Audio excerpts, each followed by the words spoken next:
What up, everybody? It's Rob the Mail Guy, and I'm back at you with another video. This one, I'll be doing a couple updates. Apologies for the delay. I was hoping to do a video last weekend. Was a little bit busy, actually. I was at a concert, had attended Saturday, so I was kind of tired Sunday, and I also wrote a review about the concert. I'll be talking about that a little bit later on in the video, so stay tuned for that. That'll be coming up here. A little bit of a later segment in this video. But I thought I would start with the two most recent updates to my collection, a vinyl and then a CD. And then I talk about the concert and kind of give my review. Also give a shout out at the end of the video to an up and coming artist, friend of mine who just put out a new release that I want you all to check out. But first, here's the new vinyl I got. This band is called Xmal Deutschland. They are a female post-punk, goth rock, punk band from the late 70s, early 80s from Germany. And I was really impressed by this when I heard it. Sacred Bones Records is the one that actually put this album out. And I had heard a couple of the tracks that were on YouTube from one of their EPs, Incubus, Succubus. And I was really just taken back because if you like post-punk, goth rock, very similar to Joy Division. I would definitely say you could hear the influence, the way the album is, or the songs are produced on this album. It reminds you of like the early Joy Division releases with the keyboard and that kind of cold sound with the drums and everything.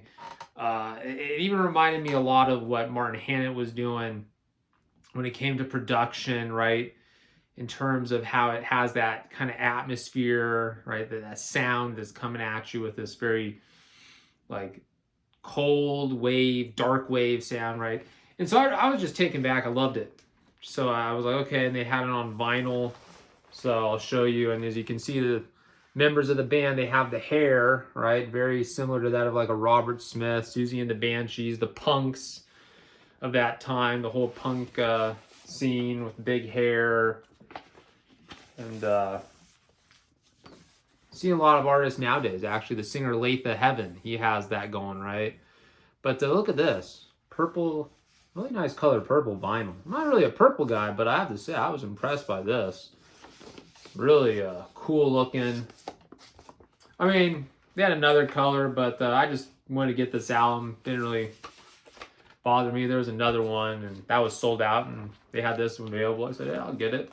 Looks good. Sounds great. It's a compilation, like I said. This is actually their early singles put together. I mean, it's a band that I wish they did more because I really like their sound. They sing in German too, which is kind of fascinating. And I like that, right? It gives you kind of a different perspective to the music, even though I can't understand what they're really saying, right? You know, because I don't know a lick of German. I mean, maybe Dankeschön.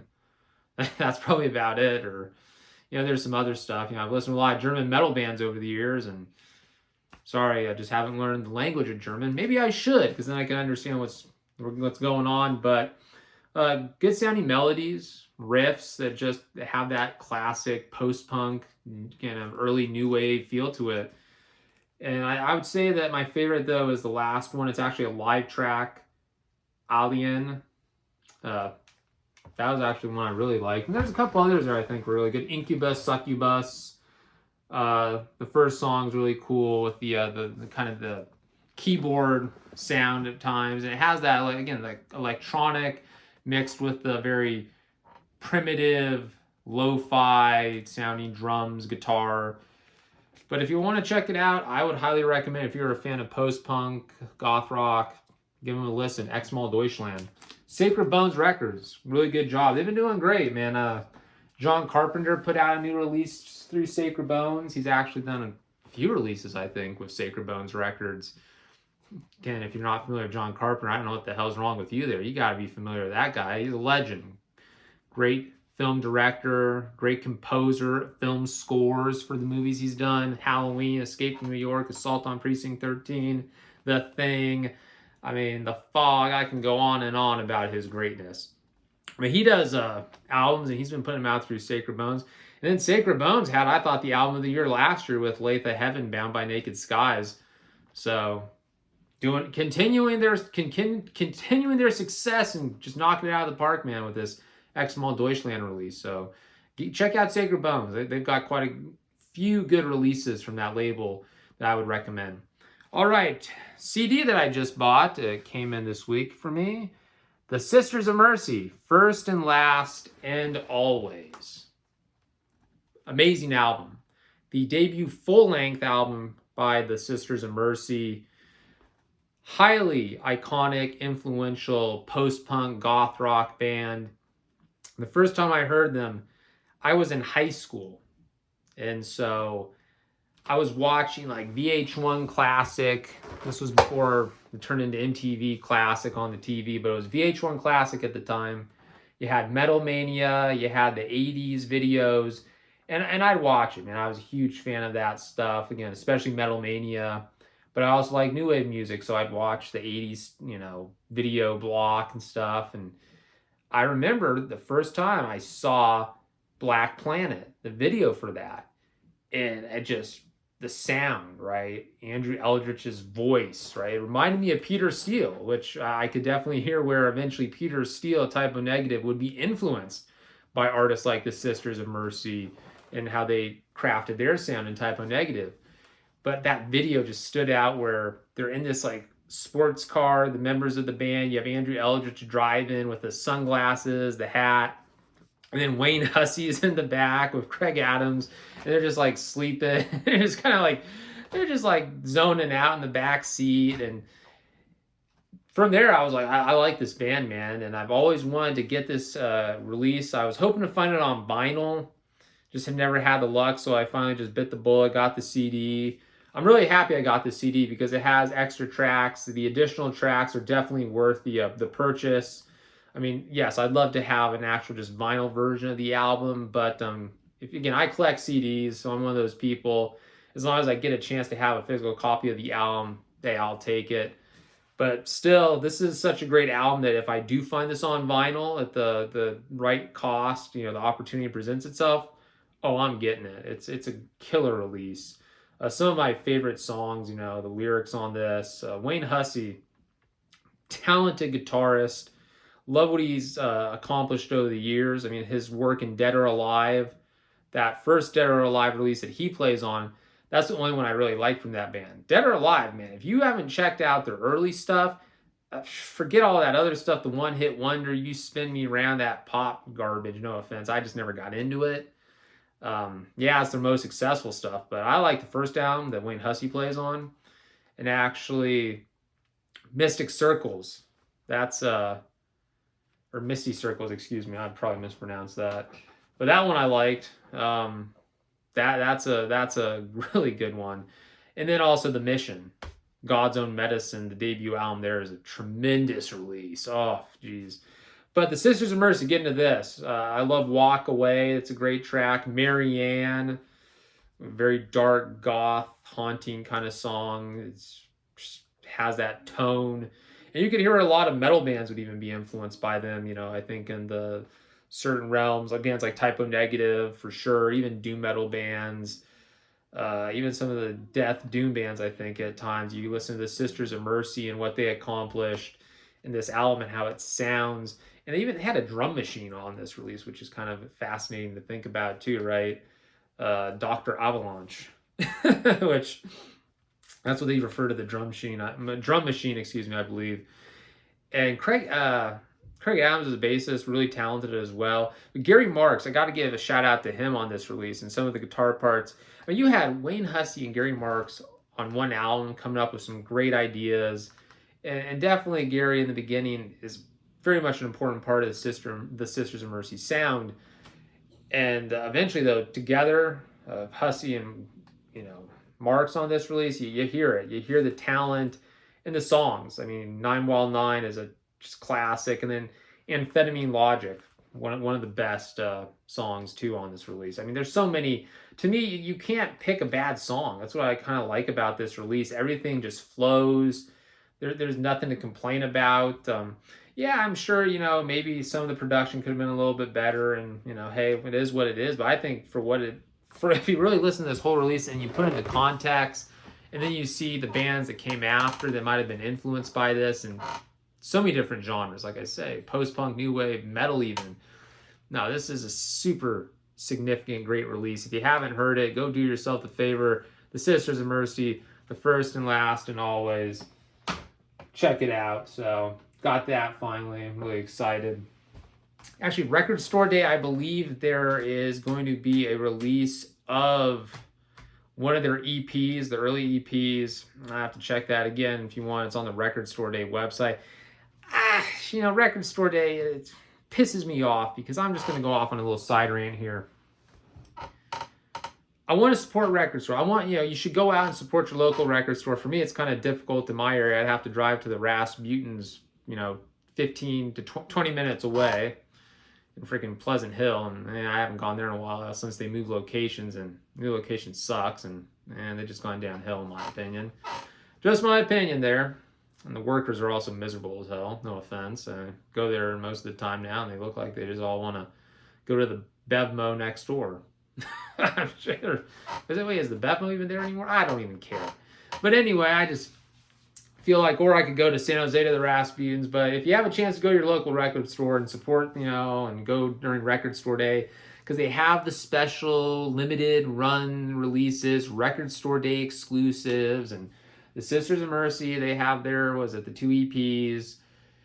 That's great, And also, I think My Life with the Thrill Kill Cult, they have Cooler Than Jesus. The single version of that is going to be on vinyl, the 10-inch. Again, a record store limited release.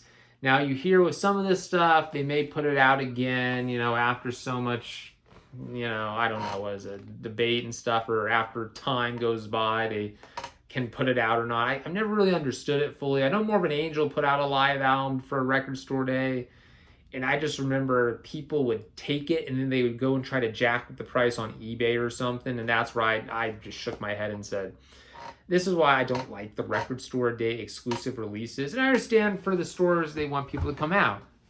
But I've always felt like, man, if you can, try to make as many copies of an album, and that way people all have a chance, or have a fair chance to own it. Not just this is a limited run, you have to go during Record Store Day. Because they're going to get some bozo that's going to get it, and he doesn't really want the album. He just sees it as an opportunity to go on the internet, jack up the price, and screw over a bunch of people. And that's why I just don't like that, I understand the significance. Go out, support your local record stores, let's do that. That's what Record Store Day should be about.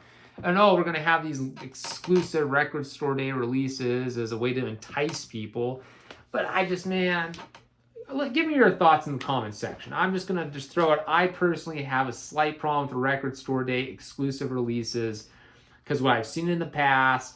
And then again, like for me, I'd love to have some of the releases I've seen that are going to be these Record Store Day exclusives. I just know damn well, given where I live, it's not going to happen. I'm not going to be able to go to a store unless, I'm going to drive all the way to Reno to Discology, great record store, because Dave, he's going to be participating in the Record Store Day. He actually had a list of the releases saying to people, hey, which ones would you like to see possibly here?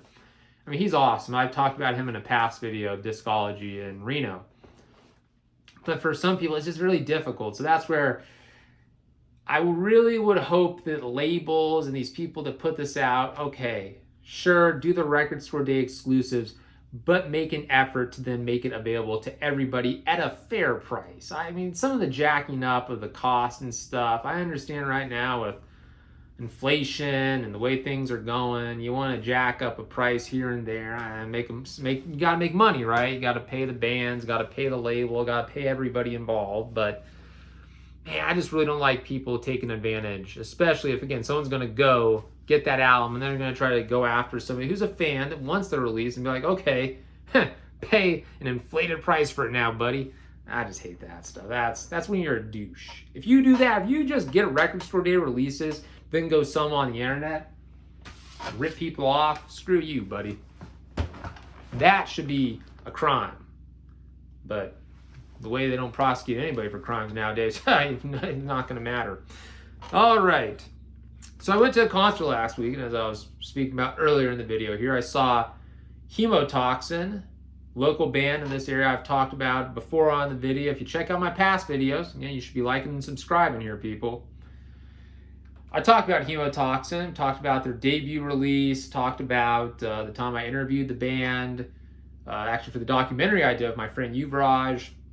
You know, Hemotoxin, I've been watching them. I saw them the first time in 2012 opening for Havoc at the Red House in Walnut Creek, an all-ages music venue. And great time. They put on a great show, and then I'd seen them for years. I saw them when I was in college in Sonoma State. They actually performed at the Phoenix Theater in Petaluma. They played with Baron Alter. Then I saw them again when they opened for Tresslance' album release show. And then I saw them again. I've seen them a handful of times for sure, and been good friends with them. Michael Chavez, the guitarist singer, he's a really down-to-earth guy, talented guitarist, unbelievable. He plays in a band called Ripped to Shreds as well. Also Doomsday, if you want to check them out, I'd recommend them. Great bands, and if you like metal music, you're gonna love them. But Hemotoxin, technical death thrash. Picked this album up when I was at the show because I did not have it. Restructure the Molded Mind. This is the band's third full-length album. Biological Enslavement, that's a good release as well. Sophomore release, but the debut album is great. I like this one. I like the lyrics on this especially. So, and because when this album came out, COVID hit, which sucked. So I didn't get to hear a lot of these songs live. Actually, most bands didn't. And Hemotoxin almost didn't really come back, you know, because of COVID. And after COVID, it was kind of up in the air if this band continue. But sure enough, the bassist Nathan, he's back in the band. Really excited because I saw him, his last show when he played with them in 2016. Then he left. He was gone. And now he's back, which I think him and Michael together play great. Just their chemistry. I'm very happy to see that. And the two new members. They have a new guitarist and a new drummer were tremendous. Check out, I'll put a link to the review for the show in full, but I thought Malpractice was a good band. Mortalis, not bad. They were from Southern California, decent act. I think Malpractice, they were one of the bands that play, their young thrash metal band from the Bay Area. Couldn't get a good read. I talked to one member, he said he was actually from San Ramon, which I thought was fascinating. I was like, oh, okay, local. But then the other members, it sounds like they're spread out. They're all across the Bay Area. But good up-and-coming thrash metal band. Definitely reminded me a lot of Nuclear Assault. Reminded me of like early Megadeth. Even reminded me a bit of some of the German thrash metal creator, Exhumer, not Exhumed. No, they didn't sound like Exhumed. No, they didn't have that gory death metal sound. But I saw a guy wearing an Exhumed shirt, so there you go. It was a young guy, too. And then Bonded by Blood was the headliner for this show. And Bonded by Blood, I've heard of them over the years, never actually had the chance to see them. But they were part of that whole, the revival thrash movement there. You had Municipal Waste, Fueled by Fire. Gosh, a lot of Southern California bands like Bonded by Blood. Again, taking their name from Exodus, the album there. Definitely has that thrash metal sound. And they were good. They put on a great show, and the singer of Bonded by Blood said, hey, we haven't been up to the Bay Area in years. And of course, COVID being one of those reasons, delayed a lot of bands coming up. And like for Hemotoxin, right? There was uncertainty when COVID hit. So this show was great. All four bands played tremendous, really amazing band, sound from each of the bands. Hemotoxin, of course, I'm going to be biased. I mean, I've seen them the most. I'm close to those guys, and I'm really excited for the future there because I think this current lineup, just from what I saw from this show, and they're working on a new album. And I was talking about that in my previous videos. I said, I believe they're working on new music. We're going to have new Hemotoxin, I'm thinking possibly this year. And sure enough, looks like we are going to have some new music. And the lineup that I heard, it's going to sound really good. I think that if you're a fan of death metal, thrash metal, you're gonna want to check out Hemotoxin, man. But the show, I have to say too, the Brentwood Emporium. Give a shout out to the venue. Great venue up there in Brentwood.